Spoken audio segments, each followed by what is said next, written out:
নভেম্বরে একবার উমরা এসেছিলাম, তখন এই সৌদি আরবের কাউকেই আমি চিনতাম না, কারো সম্পর্কেই আমার জানাশোনা ছিল না, এবং প্রবাসী জীবন সম্পর্কে এত বিস্তারিত ধারণা আমার ছিল না। যে ধারণা, তখন শুধু দাম্মামে আমি একটি রাত্রি, সারা রাত্রি আপনাদের সাথে কাটিয়েছিলাম, কয়েকজন ছিলেন আপনারা। আমি আপনাদের সাথে সেই সমুদ্র পাড়ে কিছু সময় কাটিয়েছিলাম, সেই অনুভূতি নিয়ে কথা দিয়েছিলাম যে রমজানে আসবো আবার আপনাদের সাথে।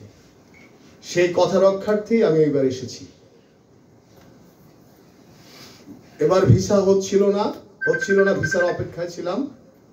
অপেক্ষায় থাকতে থাকতে এক পর্যায়ে আল্লাহরে বললাম, আল্লাহ আমি তো কথা দিয়ে আসছি, তোমার ঘরে আবার যাব, আবার এই সৌদি প্রবাসীদের সাথে, আমার দেশের মানুষের সাথে আমি একটু কথা বলবো, তাদের একটু সান্নিধ্য পাবো।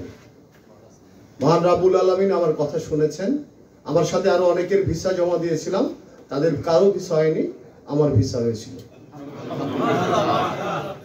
এই কারণে আমি প্রথমেই সৌভাগ্যবান বলেছি। আর আজকে একটা বিরল ঘটনা আমার জীবনে ঘটে গেল। মানুষের জীবনে কিছু কিছু স্মৃতি থাকে, যেটা আপনাদের সবার জীবনে হয়তো বা আছে না, একটা দুইটা স্মৃতি যে কখনোই ভোলা যায় না। আজকে সেরকম একটা স্মৃতি নিয়ে আমি ফিরবো, যে স্মৃতি হয়তো বা আমার শেষ জীবন পর্যন্ত, শেষ নিঃশ্বাস পর্যন্ত মনে থাকবে। আপনাদের এই ভালোবাসা,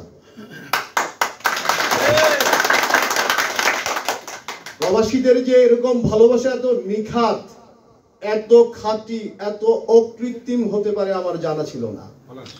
আমার দেশের মানুষকে আমি বলবো, যাও দেখে আসো প্রবাসীদের এরকম কষ্টকর জীবন থেকে তারা কিভাবে ভালোবাসা উৎসারিত করতে পারে, কিভাবে ভালোবাসা প্রেম দেখাতে পারে, কিভাবে ভাই হিসাবে, বন্ধু হিসাবে, সহকর্মী হিসাবে, সহযোদ্ধা হিসাবে কত সহজেই আপন করে নিতে পারে। এটা আমাদের জন্য একটা শিক্ষা। আমরা যারা দেশে থাকি তাদের জন্য কিন্তু এটা একটা শিক্ষা। আজকে এই পুনর্মিলনী আলোচনা সভার সম্মানিত সভাপতি জনাব মকবুল হোসেন ফকির, তার সাথেও কিন্তু আমার খুব একটা পরিচয় ছিল না, অথচ আমার পাশের বাড়ির লোক। এখানে যারা অনেকে আছেন, অর্ধেকই হয় আমার চাচাতো ভাই, জ্যাঠাতো ভাই, না হলে আমার চাচা, ভাই, বন্ধু বা পড়শি, অনেকে আমার রক্ত সম্পর্কিত, তাই না? এবং আমার কাছাকাছি সম্পর্কিত সবাই প্রায়।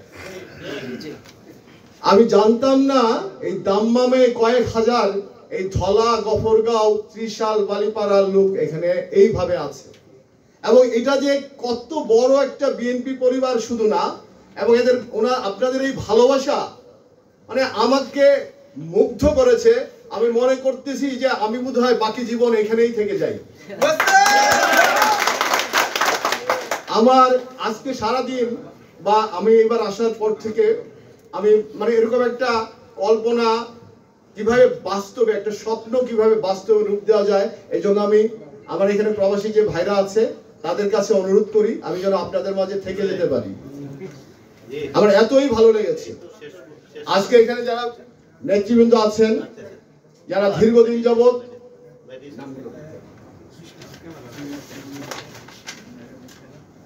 আজকে এখানে যারা এই আমাকে উপলক্ষ করে যে অনুষ্ঠান, এখানে এসে আমার পাশে বসে আমার সম্পর্কে, আমি আসলে কখনোই নেতা ছিলাম না, নেতা মনে করি নাই নিজেকে। আমি সব সময় কর্মী হিসাবেই থাকতে চাই।